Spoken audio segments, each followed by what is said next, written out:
Para dun sa mga may invite na F1 visa, para sa inyo po yung video po natin today. Ito po yung bagong rules ng F1 visa kung gaano lamang sila katagal maaaring mag-stay dito sa South Korea.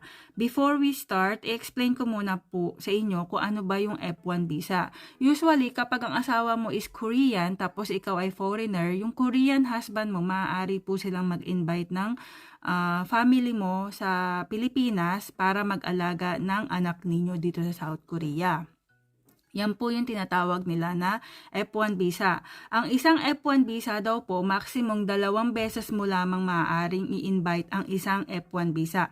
Halimbawa, kung in-invite mo yung ate mo or kaya yung kapatid mo or kaya yung nanay mo para mag-alaga ng bata dito sa South Korea, ang visa po nila is F1 visa. Dun sa isang tao na yon, maaari lang silang maaari mo lang i-invite 2 beses ang isang tao para sa F1 visa. Pagkatapos, sa pag-stay nila dito, halimbawa, unang stay po, mag-stay lamang sila ng maximum 3 years lang daw po. Tulad po yung ate ko, in-invite ko po siya at F1 visa po siya. Yearly po siya nag-extend ng visa po nila. Yung pag-extend daw po, maximum 3 years lang. After 3 years, hindi daw po na sila i-extend na immigration, kailangan po nilang umuwi. Pagka uwi po ng F1, i-invite mo ulit siya 2 beses. So, another 3 years lang po siya. So, yan po yung bagong rules para sa mga dumating na F1 dito sa South Korea ng taong 2022.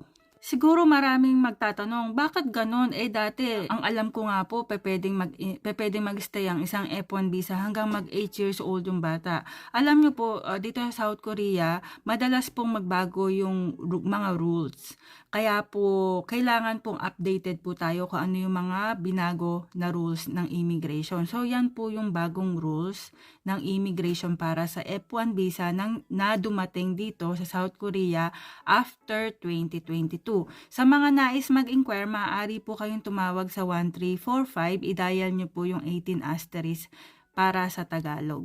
Additional information lang din po, para sa mga nais mag-invite ng F1 visa, maaari daw po kayong mag-invite ng F1 hanggang sa 9 years old yung inyong anak.